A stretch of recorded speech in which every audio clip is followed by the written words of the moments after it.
Bonjour à tous et merci de votre disponibilité pour cet événement. Aujourd'hui, nous allons traiter une des facettes de la Threat Intelligence, c'est-à-dire de l'exploitation des données que l'on trouve dans le Darknet et le Deep Web pour renforcer la détection du SOC.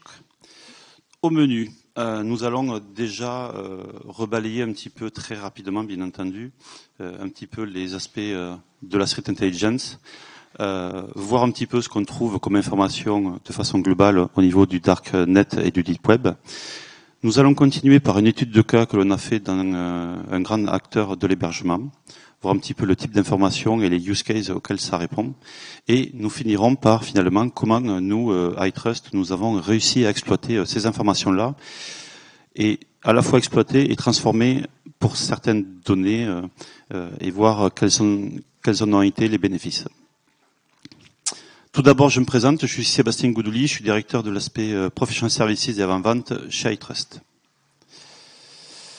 Alors, tout d'abord, on va voir qu'on a différents niveaux de Threat Intelligence, sachant que chez iTrust, on va vraiment opérer plutôt les deux aspects que sont l'aspect tactique et opérationnel. L'aspect tactique, c'est vraiment, on se base au niveau de la preuve, c'est-à-dire vraiment, on va dire, la collecte de l'ensemble des preuves que les pirates ont laissées, en gros, globalement les IOC.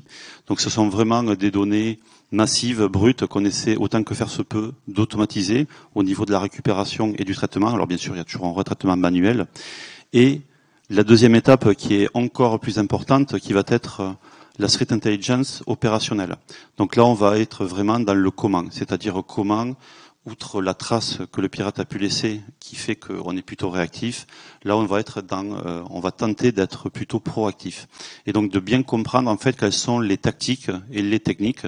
Donc effectivement de positionner un petit peu l'ensemble de ces informations selon le MITRE-ATT&CK qui est vraiment notre référentiel de description des incidents et qui va nous permettre en fait de ne pas attendre que la preuve de l'attaque ait eu lieu, mais d'essayer d'anticiper et de comprendre quelles sont les techniques qui ont permis à l'attaquant d'arriver.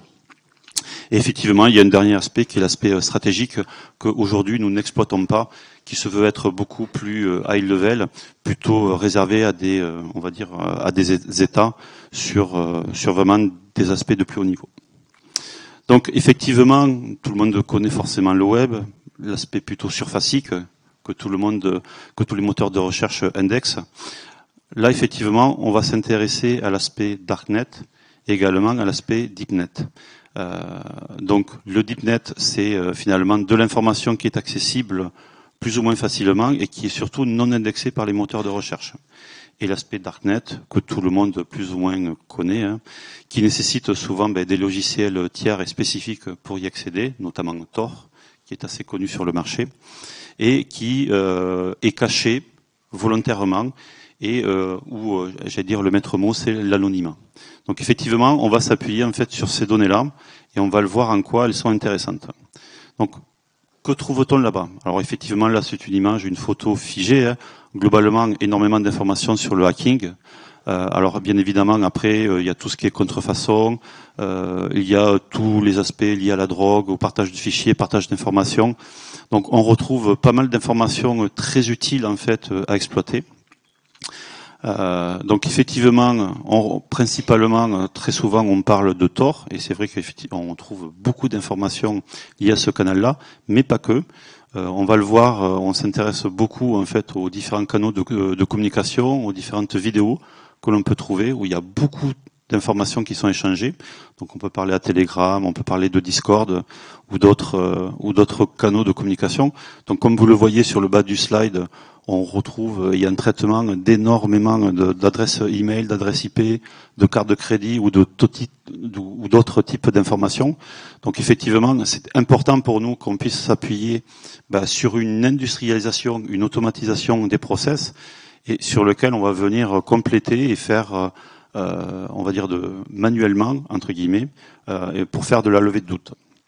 Donc ça, c'est vraiment un aspect très très important. Donc, déjà, ce qui va être important, on va maintenant aborder l'étude de cas. Donc, cette étude de cas qui a été réalisée sur un acteur majeur de l'hébergement. Bien sûr, on ne va pas donner plus d'informations que ça. L'étude a été réalisée chez nous par une entité de l'équipe SOC, qui est l'équipe CTI.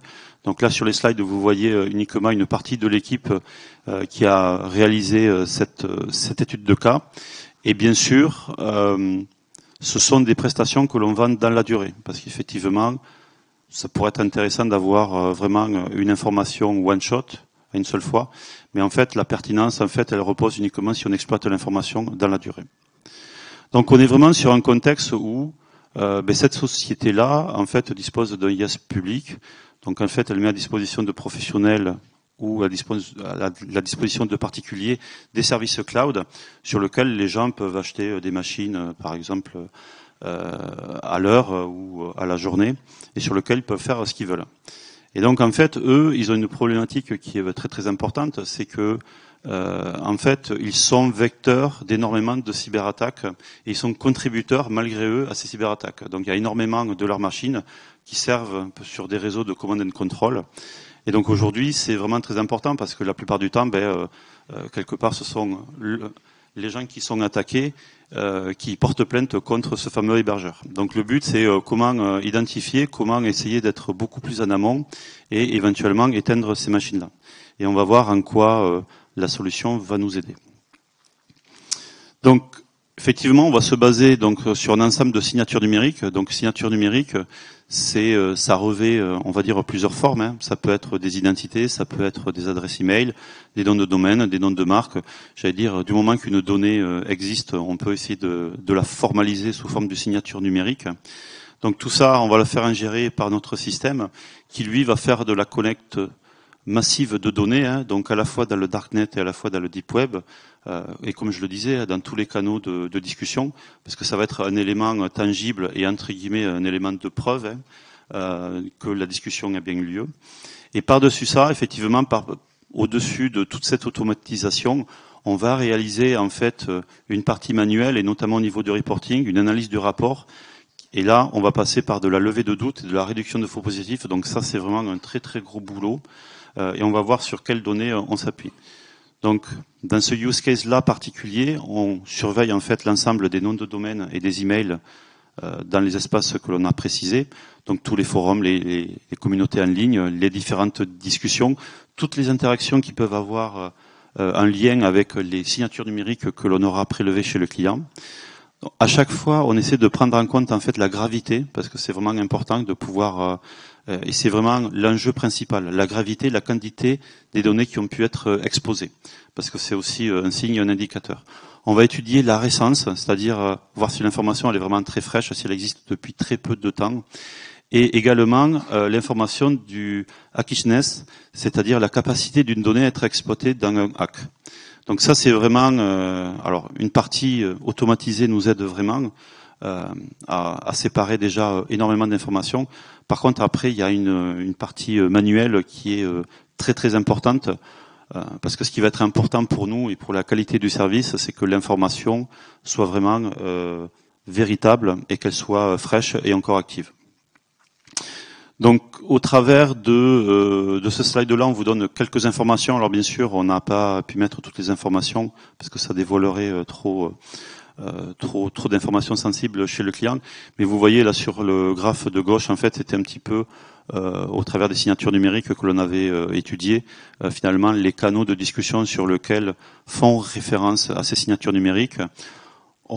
Pareil, sur la droite, en fait, c'est un petit peu l'ensemble des tableaux avec les emails. Alors là, on prend juste un exemple, les emails exposés avec des mots de passe en clair, avec ou sans mot de passe. Et donc, à chaque fois, c'est très important de savoir quelle est finalement la fraîcheur de l'information et savoir si c'est un type d'information qui peut être exploité dans un hack et est-ce que ça répond à un use case du client. Donc là, comme je vous l'ai déjà dit, le use case, c'est vraiment la discussion sur cette fuite d'informations où les hackers finalement s'échangent les mots de passe au travers de canaux qui sont relativement anonymisés et sur lequel en fait ils prévoient de planifier des attaques. Donc nous, le but du jeu, c'est de pouvoir identifier rapidement l'information, sa fraîcheur, sa véracité et la remonter rapidement à la fois aux clients et nous, à la fois au SOC. Parce qu'effectivement, on va le voir, il y a plusieurs types d'informations qui sont exploitables.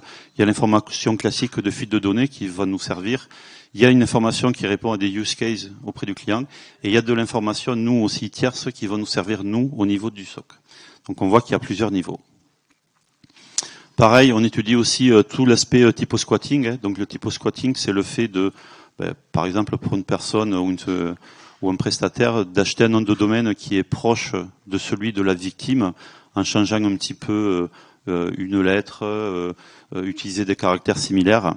Donc là, vous voyez, dans le cas de notre client, on avait effectivement pas mal de sites web qui étaient toujours en ligne, et comme vous le voyez aussi, qui avaient déjà existé. Donc c'est important aussi à la fois de pouvoir montrer, comme on le disait, on va dire l'information actuelle, mais l'information passée, pour que le client puisse se projeter finalement dans est-ce que depuis pas mal de temps, est-ce que finalement mon entreprise a été la cible de communication sur mes différentes activités. Donc à présent, nous allons aborder de comment nous, au travers de finalement comment on a réussi à exploiter ce type d'information au niveau du SOC. Donc déjà, juste pour préciser, nous, à iTrust, on est à la fois prestataire de services, mais également éditeur de solutions logicielles. Donc on édite un scanner de vulnérabilité, mais également une plateforme XDR qui s'appelle Revelium, dont le nom est affiché. Donc en fait, cette plateforme, c'est à la fois un SIEM, un SOAR, un orchestrateur de sécurité, un ITSM qui sert pour nos analystes, mais également des capacités de reporting. Donc, au-delà de la plateforme, on amène 4 moteurs de détection supplémentaires qui sont inclus en fait dans la solution, qui viennent compléter tous les éléments de détection qu'on peut trouver chez des clients, des firewalls, des EDR, etc. Et donc, on a un moteur de règles de détection. On a à peu près 3000 règles qui viennent compléter et amener de l'information. On a un moteur de CTI. On agrège à peu près 70 bases, 70 feeds, qui soient publics ou payants. Un moteur de corrélation graphique qui nous permet de modéliser des risques spécifiques clients, et un moteur d'analyse comportementale qui permet de surveiller les identités, savoir finalement votre comportement au quotidien et voir si quelque part vous êtes toujours derrière votre poste. Donc au-delà de ces 4 moteurs, en fait, la question est comment ces données qui viennent du darknet et du deep web sont exploitées, comment on peut les implémenter, et au final, est-ce qu'elles amènent finalement une valeur importante. Donc on va s'apercevoir qu'au travers des différents moteurs dans lesquels nous allons injecter ce type de données, que des fois l'implémentation est plus ou moins complexe et qu'elle amène pas forcément tout le temps la même valeur. Et c'est ça qui est important. Donc là, on est vraiment dans un contexte de défense. On le voit que par exemple sur les règles de détection, l'implémentation est très facile. Mais au final, avec le retour d'expérience, la valeur, on va dire, que l'on retire de ce type d'information au travers du moteur, elle est plutôt moyenne. Là où, par exemple, si on prend le cas de l'analyse comportementale, on voit que l'implémentation, en fait, on s'est aperçu que c'était très dur. Donc, chez nous, on dispose d'une équipe de data scientists qui nous aide justement à modéliser cela. On s'aperçoit que finalement, l'implémentation, le rajout au niveau de notre moteur d'analyse comportementale est plutôt complexe. Par contre, la valeur, on s'aperçoit qu'elle est très très grande. Donc vous voyez, tout n'est pas aussi simple qu'on pourrait le croire, et toutes les données ne sont pas si facilement exploitables.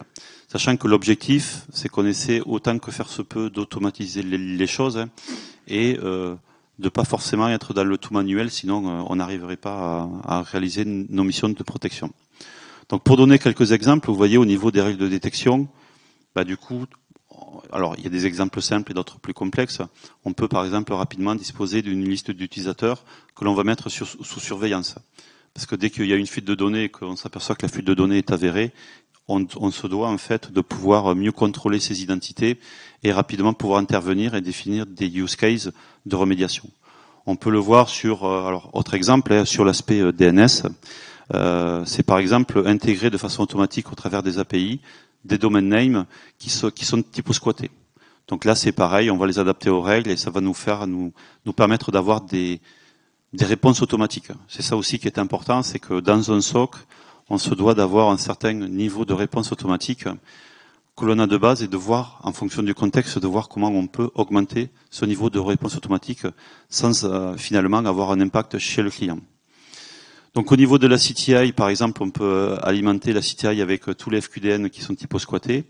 Au niveau de l'analyse comportementale, là c'est pareil, c'est un travail vraiment de longue haleine de voir comment on peut adapter notre modèle finalement comportemental pour pouvoir mieux exploiter l'information. Donc ça c'est vraiment au travers d'exemples simples ce qu'on peut réaliser et en quoi l'information brute on est en capacité de l'exploiter. Donc pour finir sur ce slide et après prendre des questions. Le but finalement principal, outre l'information, le fait que par exemple on ait répondu au use case de client qui lui permet finalement de couper plus facilement ses machines et éviter de lancer des attaques sans qu'il le sache. Le fait que nous aussi on va pouvoir exploiter ces informations, répondre à finalement des questions très simples, est-ce que la donnée a fuité, etc. Est-ce que c'est une donnée qui est vérifiée ou pas.